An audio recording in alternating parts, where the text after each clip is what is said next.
എല്ലാ വിദ്യാർത്ഥികൾക്കും പുതിയൊരു വീഡിയോയിലേക്ക് സ്വാഗതം. ഈ വർഷത്തെ LBS nursing and paramedical degree കോഴ്സുകളിലേക്കുള്ള 4th അലോട്ട്മെൻറ്റ് പ്രകാരം അലോട്ട്മെൻറ്റ് ലഭിച്ച വിദ്യാർത്ഥികൾക്കുള്ള അഡ്മിഷൻ ഇന്ന് അവസാനിക്കും. അതായത് സെപ്റ്റംബർ 21 തീയതി അവസാനിക്കും. അലോട്ട്മെൻറ്റ് ലഭിച്ച വിദ്യാർത്ഥികൾ ഇന്ന് വൈകുന്നേരം 3 മണിക്ക് മുമ്പായിട്ട് പോയിട്ട് അഡ്മിഷൻ നേടാനായിട്ട് ശ്രദ്ധിക്കേണ്ടതാണ്. അതുപോലെ തന്നെ വിദ്യാർത്ഥികൾക്ക് ഈ ഒരു അലോട്ട്മെൻറ്റ് മെമ്മോ ലഭിച്ചിട്ടില്ല എന്ന് പറഞ്ഞിട്ടുണ്ടായിരുന്നു. അപ്പോൾ വിദ്യാർത്ഥികൾക്ക് ബാങ്ക് വഴിയാണ് അടച്ചതെങ്കിൽ ഏകദേശം 24 മണിക്കൂറിന് ശേഷമായിരിക്കും നിങ്ങൾക്ക് അലോട്ട്മെൻറ്റ് മെമ്മോ ലഭ്യമാവുക. അതുകൊണ്ട് തന്നെ വിദ്യാർത്ഥികൾ നിങ്ങൾക്ക് അലോട്ട്മെൻറ്റ് ലഭിച്ച കോളേജുകളിൽ പോവുക. ആ ഒരു സമയത്തേക്ക് നിങ്ങൾക്ക് അലോട്ട്മെൻറ്റ് മെമ്മോ നിങ്ങളുടെ പ്രൊഫൈൽ വഴി നിങ്ങൾക്ക് ലഭ്യമാവുന്നതായിരിക്കും. കാരണം ബാങ്ക് വഴി നിങ്ങൾ ഫീ പേയ്മെൻറ്റ് ചെയ്ത് കഴിഞ്ഞാൽ ഏകദേശം 24 മണിക്കൂറിന് ശേഷം മാത്രമാണ് വെബ്സൈറ്റിൽ നിങ്ങൾ ഫീ പേയ്മെൻറ്റ് ചെയ്തതായിട്ടുള്ള ഡീറ്റെയിൽസുകൾ വരിക. അപ്പോൾ അതുകൊണ്ട് തന്നെ നിങ്ങൾക്ക് ആ ഒരു 24 മണിക്കൂറിന് ശേഷം മാത്രമായിരിക്കും അലോട്ട്മെൻറ്റ് മെമ്മോയും ലഭ്യമാവുക. അതുകൊണ്ട് തന്നെ വിദ്യാർത്ഥികൾ നിങ്ങൾക്ക് അലോട്ട്മെൻറ്റ് ലഭിച്ച കോളേജിൽ പോയിട്ട് ആ ഒരു സമയം ആകുമ്പോഴേക്കും നിങ്ങൾക്ക് അലോട്ട്മെൻറ്റ് മെമ്മോ കിട്ടുകയും അതിനുശേഷം നിങ്ങൾക്ക് പോയിട്ട് അഡ്മിഷൻ നേടാവുന്നതും ആണ്. അപ്പോൾ വിദ്യാർത്ഥികൾ അലോട്ട്മെൻറ്റ് ലഭിച്ച കോളേജിൽ നിങ്ങൾ അഡ്മിഷൻ നേടാതിരിക്കുകയാണെങ്കിൽ ലഭിച്ച അലോട്ട്മെൻറ്റ് നഷ്ടപ്പെടുക മാത്രമല്ല പിന്നീട് വരുന്ന അലോട്ട്മെൻറ്റുകളിൽ വിദ്യാർത്ഥികളെ പരിഗണിക്കപ്പെടുന്നതും ആയിരിക്കില്ല. അതുകൊണ്ട് തന്നെ വിദ്യാർത്ഥികൾ ഇന്ന് വൈകുന്നേരം 3 മണിക്ക് മുമ്പായിട്ട് പോയിട്ട് അഡ്മിഷൻ നേടാനായിട്ട് ശ്രദ്ധിക്കേണ്ടതാണ്. നിലവിൽ ഇന്ന് വൈകുന്നേരം 3 മണി എന്ന് പ്രത്യേകിച്ച് രേഖപ്പെടുത്തിയിട്ടില്ല എങ്കിൽ കൂടി വിദ്യാർത്ഥികൾ ശ്രദ്ധിക്കേണ്ടത് ചില കോളേജ് 3 മണി വരെയൊക്കെയാണ് അഡ്മിഷൻ നൽകാറുള്ളത്. അപ്പോൾ അതുകൊണ്ട് തന്നെ നിങ്ങൾ നേരത്തെ പോയിട്ട് അഡ്മിഷൻ നേടുന്നതായിരിക്കും കൂടുതൽ നല്ലത്. അതുപോലെ തന്നെ വിദ്യാർത്ഥികൾ ചോദിക്കുന്ന പ്രധാനപ്പെട്ട കാര്യമാണ് ഇനി എത്ര സ്പെഷ്യൽ അല്ലെങ്കിൽ സ്പോട്ട് അലോട്ട്മെൻറ്റുകൾ ഉണ്ട് എന്നുള്ളത്. ഇവിടെ ടെൻറ്റേറ്റീവ് അലോട്ട്മെൻറ്റ് ഷെഡ്യൂൾ കൊടുത്തിട്ടുണ്ട് സ്പെഷ്യൽ അലോട്ട്മെൻറ്റിൻ്റേത്. അപ്പോൾ ഈ ഒരു ഷെഡ്യൂൾ പ്രകാരം ഈ ഒരു 30 തീയതി SC/ST വിദ്യാർത്ഥികൾക്ക് വേണ്ടിയിട്ട് സ്പോട്ട് അലോട്ട്മെൻറ്റ് നടത്തുന്നുണ്ട്. അപ്പോൾ SC/ST വിഭാഗത്തിൽ ഉൾപ്പെട്ട വിദ്യാർത്ഥികൾ മാത്രമേ ആ ഒരു ഘട്ടത്തിൽ ഇതിൽ പങ്കെടുക്കാനായിട്ട് അവർക്ക് മാത്രമേ സാധിക്കുള്ളൂ. ഈ ഒരു ഷെഡ്യൂളിൽ വല്ല ചേഞ്ച് വന്ന് അത് ജനറൽ കാറ്റഗറിക്ക് അപ്ലൈ ചെയ്യാൻ പറ്റുന്ന രീതിയിൽ ആവുകയാണെങ്കിൽ മാത്രമാണ് ബാക്കിയുള്ള വിഭാഗത്തിലുള്ള വിദ്യാർത്ഥികൾക്ക് കൂടി ഈ ഒരു അപേക്ഷ നൽകാൻ സാധിക്കുക. നിലവിൽ ഈ ഒരു 5th അലോട്ട്മെൻറ്റ് പ്രകാരമുള്ള സ്പോട്ട് അലോട്ട്മെൻറ്റ് 30 തീയതിയാണ് LBSൻ്റെ ജില്ലാ ഫെസിലിറ്റേഷൻ സെൻറ്റേഴ്സിൽ വെച്ച് നടക്കുന്നത്. അപ്പോൾ വിദ്യാർത്ഥികൾ നേരിട്ട് LBSൻ്റെ ഫെസിലിറ്റേഷൻ സെൻറ്റേഴ്സിൽ നേരിട്ട് പോയിട്ട് പങ്കെടുക്കുകയാണ് ഈ ഒരു അലോട്ട്മെൻറ്റിൽ ചെയ്യേണ്ടത്. ഈ ഒരു 30 തീയതി നടക്കുന്നത് SC/ST വിദ്യാർത്ഥികൾക്ക് വേണ്ടി മാത്രമുള്ള അലോട്ട്മെൻ്റ് ആണ്. ആ ഒരു വിഭാഗത്തിൽ ഉൾപ്പെട്ട വിദ്യാർത്ഥികൾക്ക് മാത്രമേ ആ ഒരു അലോട്ട്മെൻറ്റ് വഴി അഡ്മിഷൻ ലഭിക്കുള്ളൂ. അതുപോലെ തന്നെ വിദ്യാർത്ഥികൾ ശ്രദ്ധിക്കേണ്ടത് ആ ഒരു SC/ST സ്പെഷ്യൽ അലോട്ട്മെൻറ്റിൽ പങ്കെടുക്കുന്ന വിദ്യാർത്ഥികൾ ശ്രദ്ധിക്കേണ്ട കാര്യം എന്ന് പറയുന്നത് ഈ ഒരു സ്പെഷ്യൽ അല്ല സ്പോട്ട് അലോട്ട്മെൻറ്റിൽ പങ്കെടുക്കുന്ന വിദ്യാർത്ഥികൾക്ക് ഈ ഒരു സ്പോട്ട് അലോട്ട്മെൻറ്റ് വഴി അലോട്ട്മെൻറ്റ് കിട്ടുകയാണ് എങ്കിൽ നിങ്ങൾക്ക് പിന്നീട് കോഴ്സ് മാറ്റമോ അല്ലെങ്കിൽ കോളേജ് മാറ്റമോ പിന്നീട് അനുവദിക്കുന്നതല്ല. നിങ്ങൾക്ക് ആ ഒരു സ്പോട്ട് അലോട്ട്മെൻറ്റിൽ കിട്ടിയിട്ടുള്ള കോളേജിൽ തന്നെ നിങ്ങൾ ജോയിൻ ചെയ്യേണ്ടതായിട്ട് വരുന്നതായിരിക്കും. അതുകൊണ്ട് തന്നെ വിദ്യാർത്ഥികൾ കോളേജിൽ പോയിട്ട് അതായത് ഈ ഒരു കോളേജല്ല LBSൻ്റെ ഫെസിലിറ്റേഷൻ സെൻറ്റേഴ്സിൽ പോയിട്ട് ഈ ഒരു സ്പോട്ട് അലോട്ട്മെൻറ്റിൽ പങ്കെടുക്കുന്ന സമയത്ത് നിങ്ങൾക്ക് കൂടുതൽ താല്പര്യമുള്ള കോഴ്സുകൾ മാത്രം ഓപ്ഷൻസ് ആയിട്ട് ഉൾപ്പെടുത്താനായിട്ട് ശ്രദ്ധിക്കുക. കാരണം നിങ്ങൾ നൽകുന്ന കോഴ്സോ അല്ലെങ്കിൽ ഓപ്ഷൻസോ അറിയാതെ മാറിപ്പോവരുത്. കാരണം അതിൽ കിട്ടിക്കഴിഞ്ഞാൽ നിങ്ങൾ പിന്നീട് മറ്റ് അലോട്ട്മെൻറ്റുകളിലൊക്കെ പങ്കെടുക്കാനായിട്ടുള്ള ഒരു അവസരം നിങ്ങൾക്ക് നഷ്ടപ്പെടുന്നതായിരിക്കും. അതുകൊണ്ട് തന്നെ താല്പര്യമുള്ള കോളേജ് കോഴ്സുകൾ മാത്രം ഓപ്ഷൻസ് ആയിട്ട് ഉൾപ്പെടുത്തുക. അതിനുശേഷം എല്ലാ വിദ്യാർത്ഥികൾക്കും ഈ ഒരു പങ്കെടുക്കാൻ സാധിക്കുന്ന സ്പെഷ്യൽ അലോട്ട്മെൻറ്റ് അതായത് 6th അലോട്ട്മെൻറ്റ് നടക്കുന്നത് ഈ ഒരു ഒക്ടോബർ 3 മുതൽ ഒക്ടോബർ 5 വരെയാണ് അതിൻ്റെ ഓപ്ഷൻ രജിസ്ട്രേഷൻ വരിക. അപ്പോൾ അതുകൊണ്ട് തന്നെ വിദ്യാർത്ഥികൾക്ക് അതായത് SC/ST ഉൾപ്പെടെയുള്ള ഏതൊരു വിഭാഗത്തിൽപ്പെട്ട അതായത് OEC OBC അതുപോലെ തന്നെ ഈ ജനറൽ കാറ്റഗറി ഉൾപ്പെടെ ഏതൊരു വിദ്യാർത്ഥികൾക്കും ഈ ഒരു ഒക്ടോബർ 3 മുതൽ ഒക്ടോബർ 5 തീയതി വരെയാണ് ഈ ഒരു അടുത്ത 6th സ്പെഷ്യൽ അത് 6th അലോട്ട്മെൻറ്റായിട്ട് നടത്തുന്ന സ്പെഷ്യൽ അലോട്ട്മെൻറ്റിൽ പങ്കെടുക്കാനായിട്ട് ഓപ്ഷൻ രജിസ്ട്രേഷൻ ചെയ്യേണ്ടത്. ആ ഒരു ഘട്ടത്തിൽ വിദ്യാർത്ഥികൾ പുതുതായിട്ട് ഓപ്ഷനുകൾ രജിസ്ട്രേഷൻ ചെയ്യേണ്ടതാണ്.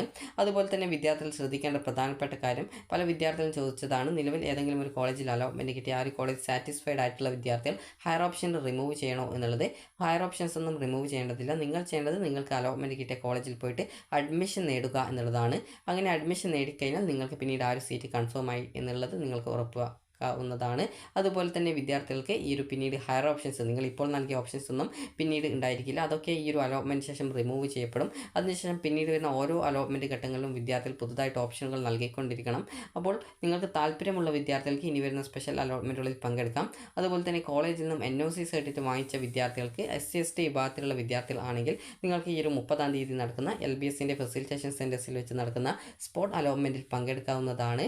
അതേസമയം SC/ST അല്ലാത്ത വിദ്യാർത്ഥികൾ ആണ് ഈ ഒരു NOC സർട്ടിഫിക്കറ്റ് വാങ്ങിച്ചിട്ടുള്ളതെങ്കിൽ വിദ്യാർത്ഥികൾക്ക് ഒക്ടോബർ 3 മുതൽ ഒക്ടോബർ 5 വരെ നടക്കുന്ന ആ ഒരു സ്പോട്ടല്ല സ്പെഷ്യൽ അലോട്ട്മെൻറ്റിൽ പങ്കെടുക്കാവുന്നതാണ്. അപ്പോൾ SC/ST വിദ്യാർത്ഥികൾക്ക് വേണ്ടിയിട്ടാണ് സ്പെഷ്യൽ അല്ല സ്പോട്ട് അലോട്ട്മെൻറ്റ് നടത്തുന്നത്. സ്പോട്ട് അലോട്ട്മെൻറ്റ് എന്ന് പറഞ്ഞാൽ ഈ ഒരു LBSൻ്റെ ഫെസിലിറ്റേഷൻ സെൻറ്റേഴ്സിൽ നേരിട്ട് പോയിട്ട് നിങ്ങൾ ഓപ്ഷൻ അവിടെ പോയിട്ട് രജിസ്ട്രേഷൻ ചെയ്തുകൊണ്ട് നിങ്ങൾ അതിൽ പങ്കെടുക്കുക എന്നുള്ളതാണ്. ഈ ഒരു LBSൻ്റെ ഫെസിലിറ്റേഷൻ സെൻറ്റേഴ്സിൽ രാവിലെ 10 മണിക്ക് മുമ്പായിട്ട് വിദ്യാർത്ഥികൾ എത്തിച്ചേരാനായിട്ട് ശ്രദ്ധിക്കേണ്ടതാണ്. കാരണം രാവിലെ 10 മണി വരെയാണ് അതിൻ്റെ രജിസ്ട്രേഷൻ സാധാരണഗതിയിൽ മുൻ വർഷങ്ങളൊക്കെ ഉണ്ടാവാറുള്ളത്. അപ്പോൾ വിദ്യാർത്ഥികൾ മറ്റ് കാറ്റഗറിയിലുള്ള വിദ്യാർത്ഥികൾക്ക് ഈ ഒരു 6th അലോട്ട്മെൻറ്റ് അതായത് ഒക്ടോബർ 3 മുതൽ ഒക്ടോബർ 5 വരെയുള്ള ഓപ്ഷൻ രജിസ്ട്രേഷൻ സമയത്ത് നിങ്ങൾക്ക് ഓപ്ഷൻ രജിസ്ട്രേഷൻ ചെയ്തുകൊണ്ട് ആ ഒരു സ്പെഷ്യൽ അലോട്ട്മെൻറ്റിൽ പങ്കെടുക്കാവുന്നതാണ്. അപ്പോൾ നിലവിൽ 30-ാം തീയതി നടക്കുന്നത് SC/ST വിദ്യാർത്ഥികൾക്ക് വേണ്ടി മാത്രമുള്ള അലോട്ട്മെൻ്റ് ആണ്. അതുപോലെ തന്നെ ഏതെങ്കിലും ഒരു കോളേജിൽ അലോട്ട്മെൻറ്റ് കിട്ടി ജോയിൻ ചെയ്തിട്ടുള്ള വിദ്യാർത്ഥികൾക്ക് ആ ഒരു കിട്ടിയിട്ടുള്ള കോളേജ് നിങ്ങൾക്ക് താല്പര്യമാണെങ്കിൽ അവിടെ ജോയിൻ ചെയ്യുക. പിന്നീട് നിങ്ങൾ ഹയർ ഓപ്ഷൻസ് റിമൂവ് ചെയ്യുകയോ അല്ലെങ്കിൽ വേറെ എന്തെങ്കിലും ചെയ്യുകയോ ചെയ്യേണ്ടതില്ല. ജസ്റ്റ് നിങ്ങൾ അവിടെ അഡ്മിഷൻ എടുക്കുക എന്നുള്ളത് മാത്രമാണ്. കാരണം ഈ ഒരു സ്പെഷ്യൽ അലോട്ട്മെൻറ്റ് ആയതുകൊണ്ട് തന്നെ നിങ്ങൾ ഇപ്പോൾ നൽകിയിട്ടുള്ള ഓപ്ഷൻസ് ഈ ഒരു അലോട്ട്മെൻറ്റ് വന്നതിന് ശേഷം ഓട്ടോമാറ്റിക്കലി റിമൂവ് ചെയ്യപ്പെടും. അതിനുശേഷം പിന്നീട് വരുന്ന സ്പെഷ്യൽ സ്പോട്ട് അലോട്ട്മെൻറ്റുകളിൽ നിങ്ങൾ ഓരോ ഘട്ടത്തിലും ഓപ്ഷനുകൾ നൽകിക്കൊണ്ടിരിക്കുകയാണ് ചെയ്യേണ്ടത്. ആ ഒരു ഘട്ടത്തിൽ നിങ്ങൾക്ക് അതായത് ഈ ഒരു സ്പെഷ്യൽ അലോട്ട്മെൻറ്റിൽ പിന്നീട് ഇനി പരിഗണിക്കപ്പെടണം എന്ന് താല്പര്യമുള്ള വിദ്യാർത്ഥികൾക്ക് നിങ്ങളുടെ താല്പര്യപ്രകാരം നിങ്ങൾക്ക് ഓപ്ഷനുകൾ നൽകാവുന്നതാണ്. നിലവിൽ ലഭിച്ച ആ ഒരു കോളേജിൽ തന്നെയാണ് താല്പര്യം, മറ്റൊരു കോഴ്സൊന്നും നോക്കുന്നില്ല എന്നാണെങ്കിൽ വിദ്യാർത്ഥികൾക്ക് ആ ഒരു കോഴ്സ് തന്നെ അതായത് നിങ്ങൾ പ്രത്യേകിച്ചൊന്നും ചെയ്യേണ്ടതില്ല, അവിടെ അഡ്മിഷൻ എടുക്കുക എന്നുള്ളത് മാത്രമാണ് ചെയ്യേണ്ടതുള്ളത്. പിന്നീട് നിങ്ങൾ ഓപ്ഷൻ രജിസ്ട്രേഷൻ ചെയ്യുകയോ മറ്റു കാര്യങ്ങളോ ചെയ്യേണ്ട ആവശ്യമില്ല. അതുപോലെ തന്നെ വിദ്യാർത്ഥികളുടെ ക്ലാസ്സുകൾ ആരംഭിക്കുക ഏകദേശം ഒക്ടോബർ അവസാനത്തോടെയാണ്, അതായത് നവംബർ 1-ാം തീയതിയോടെ വിദ്യാർത്ഥികളുടെ ക്ലാസ്സുകൾ ആരംഭിക്കുന്നതായിരിക്കും. അതുപോലെ തന്നെ വിദ്യാർത്ഥികളുടെ റീഫണ്ടിൻ്റെ കാര്യമാണ്. റീഫണ്ടിന് എങ്ങനെയാണ് അപേക്ഷിക്കുക എന്നുള്ള കാര്യം നോക്കാം. വിദ്യാർത്ഥികൾ റീഫണ്ടിനായിട്ട് അപേക്ഷിക്കേണ്ടത് നിങ്ങൾക്ക് ഈ ഒരു അലോട്ട്മെൻറ്റ് പ്രോസസ്സൊക്കെ കംപ്ലീറ്റ് ചെയ്ത ശേഷമായിരിക്കും നിങ്ങൾക്ക് റീഫണ്ടിനുള്ള ഒരു ഓപ്ഷൻ വരിക. അപ്പോൾ ഈ ഒരു ഭാഗത്തായിട്ട് നിങ്ങൾക്ക് ആ ഒരു റീഫണ്ടിനായിട്ട് അപ്ലൈ ചെയ്യാം എന്ന് പറഞ്ഞിട്ടുള്ള ഒരു ഓപ്ഷൻസ് അതായത് ആ ഒരു സർക്കുലർ വരുന്നതായിരിക്കും. അപ്പോൾ നിങ്ങൾക്ക് ആ ഒരു ഘട്ടത്തിൽ നിങ്ങൾക്ക് അതായത് ഈ ഒരു അലോട്ട്മെൻറ്റ് പ്രോസസ്സ് കംപ്ലീറ്റ് ചെയ്ത ശേഷമാണ് റീഫണ്ടിനുള്ള റിക്വസ്റ്റിനുള്ള അപേക്ഷ വരാറുള്ളത്. അത് നിങ്ങൾ റീഫണ്ടിനായിട്ട് റിക്വസ്റ്റ് ചെയ്യേണ്ടത് ഈ ഒരു രീതിയിലാണ്. അതായത് നിങ്ങൾ ജസ്റ്റ് ഈ ഒരു ഭാഗത്തുള്ള സൈഡിൽ അതിലുള്ള 3 ലൈൻസിൽ ക്ലിക്ക് ചെയ്ത് ലോഗിൻ ക്ലിക്ക് ചെയ്യുക. അതിനുശേഷം നിങ്ങളുടെ ആപ്ലിക്കേഷൻ നമ്പർ നൽകി വെരിഫൈ ചെയ്യുക. നിങ്ങളുടെ രജിസ്ട്രേഷൻ ഐഡിയും പാസ്വേഡ് നൽകി സൈൻ ഇൻ ചെയ്യുക. സൈൻ ഇൻ ചെയ്ത് കഴിഞ്ഞാൽ വിദ്യാർത്ഥികൾക്ക് പിന്നീട് വരുന്ന പേജിൽ ഇതുപോലെ 3 ലൈൻസ് കാണാം. അതിൽ ക്ലിക്ക് ചെയ്യുക. അതിൽ അലോട്ട്മെൻറ്റ്സ് എന്നുള്ളത് ക്ലിക്ക് ചെയ്ത ശേഷം ഈ ഒരു റെസിപ്റ്റ് ഡീറ്റെയിൽസ് എന്നുള്ളത് ക്ലിക്ക് ചെയ്യുക. ക്ലിക്ക് ചെയ്യുന്ന സമയത്ത് വിദ്യാർത്ഥികൾക്ക് ആ ഒരു പേജിൽ നിങ്ങളുടെ ഫീ പേയ്മെൻറ്റ് ഡീറ്റെയിൽസ് ഒക്കെ വരുന്നതാണ്. അവിടെ റീഫണ്ടിനായിട്ടുള്ള ഓപ്ഷൻ ഉണ്ടാവും, റീഫണ്ട് ബട്ടൺ ഉണ്ടാവും. അപ്പോൾ അതിൽ ക്ലിക്ക് ചെയ്യുന്ന സമയത്ത് നിങ്ങൾക്ക് നിങ്ങളുടെ ബാങ്ക് ഡീറ്റെയിൽസ് ഒക്കെ നൽകേണ്ടതായിട്ട് വരുന്നതാണ്.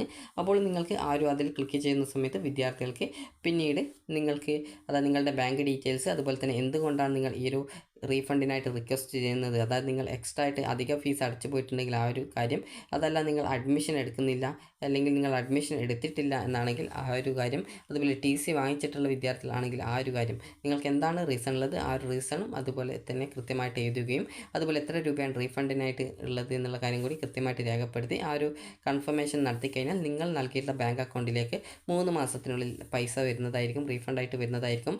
അതുപോലെ വിദ്യാർത്ഥികൾ ശ്രദ്ധിക്കേണ്ട പ്രധാനപ്പെട്ട കാര്യം, പല വിദ്യാർത്ഥികളും ചോദിച്ചതാണ്, ഇപ്പോൾ ഒരു കോളേജിൽ അഡ്മിഷൻ എടുത്ത് പിന്നീട് ആ ഒരു കോളേജിലെ ആ ഒരു കോഴ്സ് വേണ്ട എന്ന് തോന്നിക്കഴിഞ്ഞാൽ നിങ്ങൾക്ക് ആ ഒരു അതായത് അഡ്മിഷൻ ക്ലോസ് ചെയ്ത് നിങ്ങൾക്ക് റീഫണ്ട് കിട്ടുമോ എന്നുള്ളത്. അപ്പോൾ ഈ ഒരു അലോട്ട്മെൻറ്റ് പ്രോസസ്സ് കംപ്ലീറ്റ് ചെയ്യുന്നതിന് മുൻപായിട്ടാണ് നിങ്ങൾ ഈ രീതിയിൽ നിങ്ങളുടെ ഡോക്യുമെൻറ്റ്സ് ഒക്കെ തിരികെ വാങ്ങി റീഫണ്ടിനായിട്ട് അപ്ലൈ ചെയ്യുന്നതെങ്കിൽ ആ ഒരു പൈസയൊക്കെ നിങ്ങൾക്ക് തിരികെ റീഫണ്ടായിട്ട് കിട്ടും. എന്നാൽ കോഴ്സ് സ്റ്റാർട്ട് ചെയ്ത ശേഷം ഏകദേശം കുറച്ച് മാസങ്ങൾക്ക് ശേഷമാണ് നിങ്ങൾ ഈ ഒരു രീതിയിൽ കോഴ്സ് നിങ്ങൾ കണ്ടിന്യൂ ചെയ്യുന്നില്ല, ഡിസ്കണ്ടിന്യൂ ആണ് ചെയ്യുന്നത് എന്നുണ്ടെങ്കിൽ നിങ്ങൾക്ക് കോളേജിൽ നിന്നും ചിലപ്പോൾ പല കോളേജും 4 വർഷത്തെ ആ ഒരു ബാക്കി ഫീസ് നിങ്ങളോട് അടക്കാനായിട്ട് പറയും. അതിനുശേഷം മാത്രമേ നിങ്ങളുടെ സർട്ടിഫിക്കറ്റ് തിരിച്ചു തരൂ എന്നാണ് പല കോളേജും പറയാറുള്ളത്.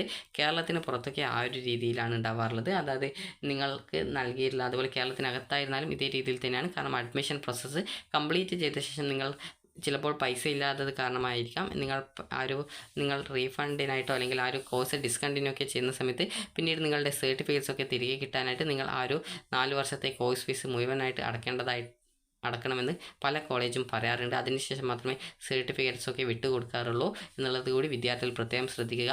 അതുകൊണ്ട് തന്നെ നിങ്ങൾക്ക് താല്പര്യമില്ലാത്ത കോഴ്സോ കോളേജോ ഒക്കെയാണ് കിട്ടിയതെങ്കിൽ നിങ്ങൾക്ക് ആ ഒരു കോഴ്സ് പിന്നീട് പഠിക്കാൻ താല്പര്യമില്ല എന്നാണെങ്കിൽ അലോട്ട്മെൻറ്റ് പ്രോസസ്സ് കംപ്ലീറ്റ് ചെയ്യുന്നതിന് മുമ്പായിട്ട് വിദ്യാർത്ഥികൾ നിങ്ങളുടെ ആ ഒരു കോഴ്സ് ഡിസ്കണ്ടിന്യൂ ചെയ്യാം. അല്ലാതെ കോഴ്സ് സ്റ്റാർട്ട് ചെയ്ത ശേഷം 1 മാസത്തിനിടെയോ 2 മാസത്തിനിടയ്ക്കോ ഒക്കെ ആയിട്ട് നിങ്ങൾ നിങ്ങളുടെ കോഴ്സ് ഡിസ്കണ്ടിന്യൂ ചെയ്യുകയാണ് എങ്കിൽ നിങ്ങൾക്ക് ആ ഒരു പൈസ കൂടി നഷ്ടപ്പെടുന്നതാണ് എന്നുള്ളത് കൂടി നിങ്ങൾ പ്രത്യേകം ശ്രദ്ധിക്കേണ്ടതാണ്. അത് ഓരോ കോളേജ് അനുസരിച്ച് അതിനനുസരിച്ച് ആ ഒരു ഫീസ് ഈടാക്കാറുണ്ട് എന്നുള്ളത് കൂടി വിദ്യാർത്ഥികൾ പ്രത്യേകം ശ്രദ്ധിക്കുക. അതുകൊണ്ട് തന്നെ നിങ്ങൾക്ക് താല്പര്യമില്ലാത്ത കോഴ്സിലേക്ക് പോയിട്ട് ജോയിൻ ചെയ്യാതിരിക്കുക. അതുകൊണ്ട് തന്നെ ഈ ഒരു കാര്യങ്ങളൊക്കെ നിങ്ങൾ പ്രത്യേകം ശ്രദ്ധിക്കേണ്ടതാണ്. അപ്പോൾ വിദ്യാർത്ഥികൾക്ക് ഈ ഒരു സ്പെഷ്യൽ അലോട്ട്മെൻറ്റ് പ്രകാരം അലോട്ട്മെൻറ്റ് ലഭിച്ചിട്ടുണ്ട് എങ്കിൽ ഇന്ന് വൈകുന്നേരം 3 മണിക്കുമായിട്ട് പോയിട്ട് അഡ്മിഷൻ നേടാനായിട്ട് ശ്രദ്ധിക്കേണ്ടതാണ്. അപ്പോൾ വിദ്യാർത്ഥികൾക്ക് ഈ ഒരു വീഡിയോ ഉപകാരപ്രദമായിട്ടുണ്ടെങ്കിൽ ലൈക്ക് ചെയ്യുക, ഷെയർ ചെയ്യുക. Thank you for watching.